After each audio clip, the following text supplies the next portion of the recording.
Okay, we're going down Autumn Leaf Drive, and it looks pretty green and bushy around here.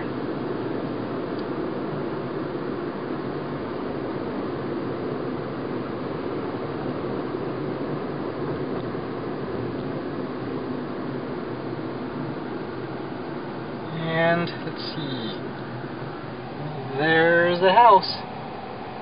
It's very green and bushy, and looks like the next door neighbor has moved on and is trying to sell the house.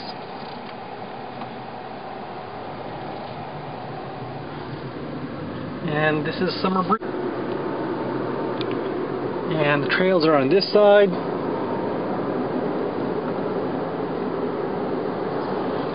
Houses on that side.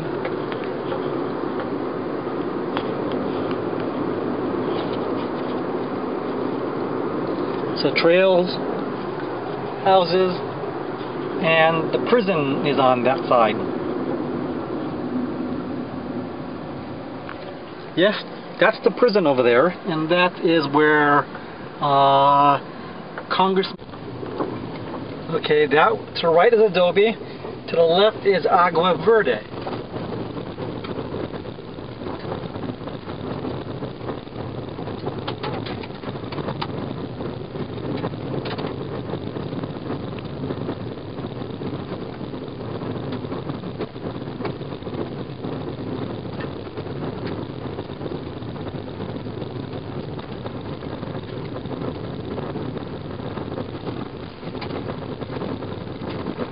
Even though we're really in a remote area, I'm pretty sure that this is not Bigfoot country. Although there have been several sightings over the last 50 years in this area, I'm pretty sure he's not in this area anymore.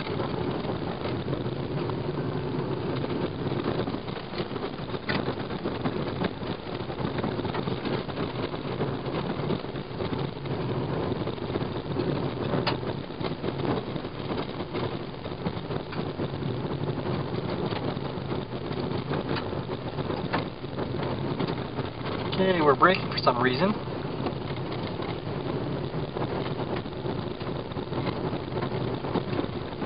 I think Ken might be a little worried that my little rental car right here might have some problems with this road, but it's actually doing pretty well.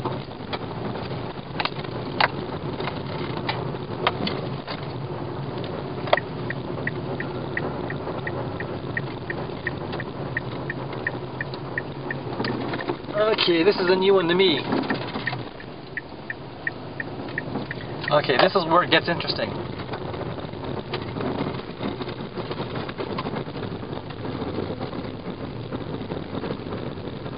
The left side over there was washed out.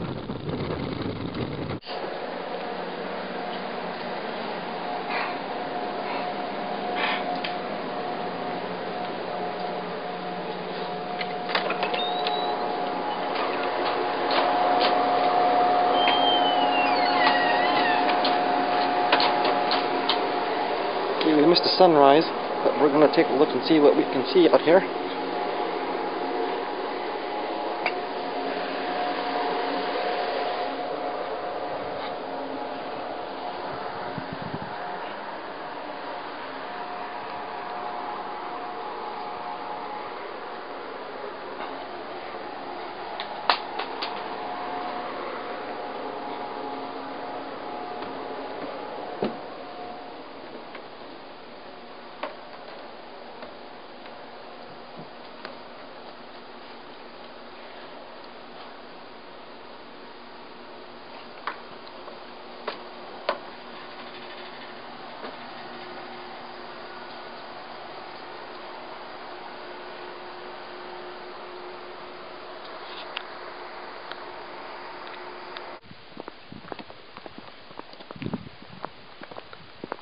So they don't run off anymore?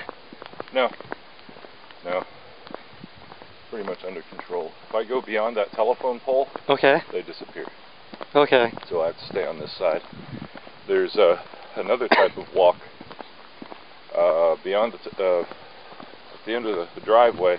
Turn left, and there's a wash where animals gather and leave marks. And I bet they go nuts. They do. They love that. And I don't take them there during the summer because of the risk of snakes, you know, out in the desert who stay close to the driveway. But if I go beyond the telephone pole, they think that's where I'm going. So they just disappear. That's where I need a leash. So I don't know who's coming down the dirt road next. It's not as quiet up here as it used to be. We now get crazy drivers. Before there was nothing.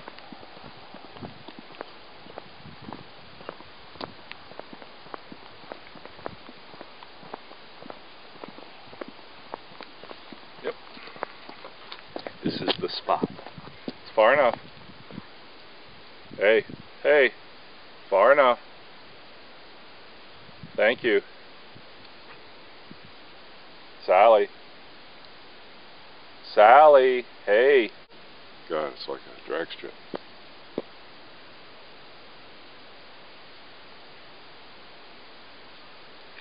So you have more Saharas bit the dust over there.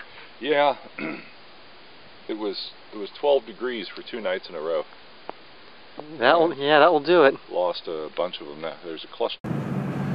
Refuel other aircraft in flight. The next 4 have Norwegian flags on. Norway is A-Mark's charging them to store them out here. They're trying to sell the E model.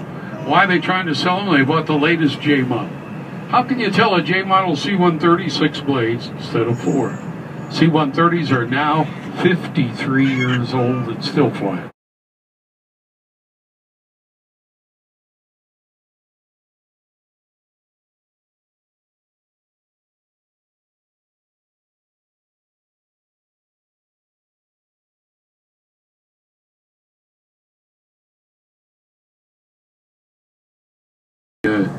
Bush flew in.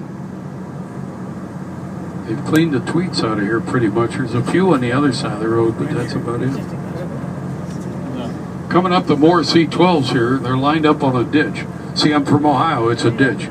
They call it a wash. Why? When it rains, it don't sink in the ground, so they channel it into these ditches, or washes. But if you count the 3rd and 5th sector, we're parallel with the runway. Yep. The F-4 Phantom's coming here.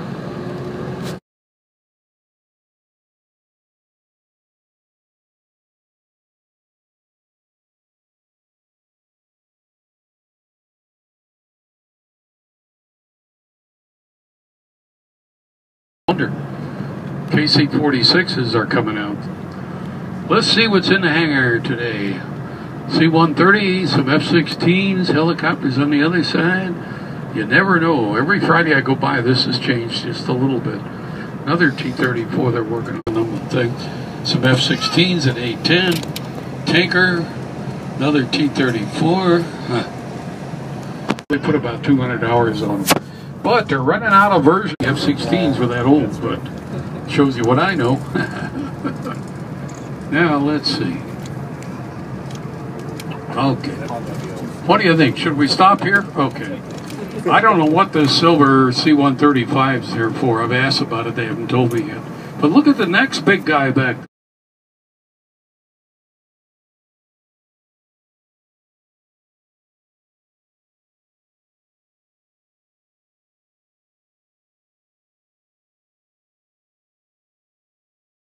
Old, worn out.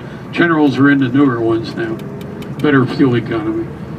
2 Galaxies. How big is a C-5? 28 wheels, holds 6 Greyhound buses. One of our volunteers flew it. He said when you get inside, there's 15 rungs in the ladder to get up in the cockpit. We're coming up to the B-1 bombers here. If you look at the first row, all the elevators are gone. Must have been the first thing to wear out.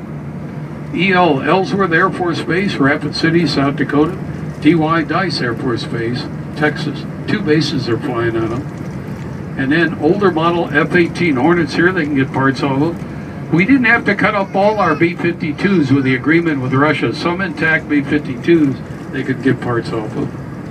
Here's the fighter bomber F-111 Aardvark in camouflage here. Last time we flew them a little after the first Gulf War. Even the Australian Air Force is giving them up now. Now, These C5s just have the most hours on them. They could put them back up in the air if they were needed. They have upgraded these, more powerful engines, glass cockpits, meaning like computer screens in them, that kind of idea.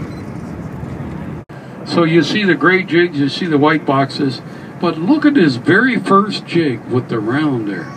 That looks like the cockpit of a B-2 flying wing stealth bomber at $2 billion a piece. That's exactly what it is. We built 21 of those. We've crashed one.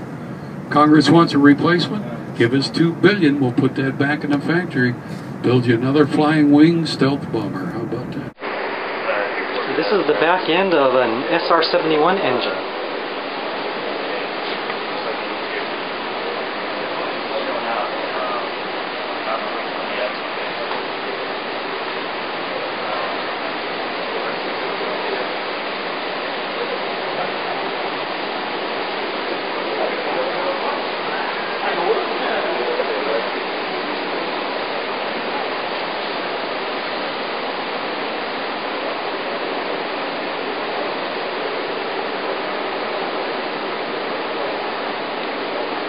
Okay, we're standing underneath the nose of a B-36. Let's take a walk to the tail end. Front nose gear. Looks like a radar dome.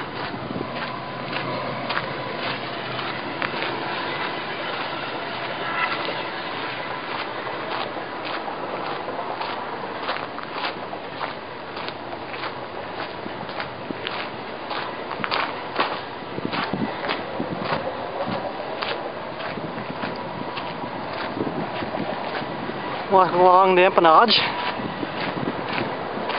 coming up to rear tail section and tail guns. That's where we came from.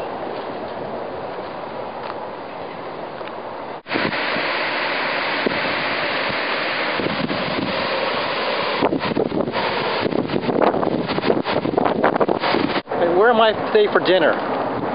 We are on Mission Boulevard, almost on the reservation, and we are at Karichi Maka restaurant. If I can zoom in here. Nope. But this is where we're having dinner tonight.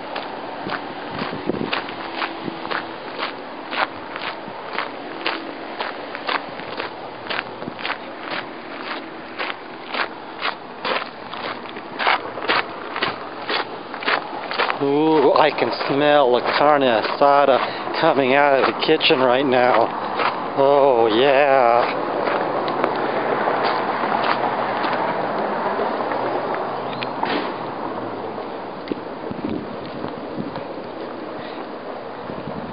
Bienvenidos.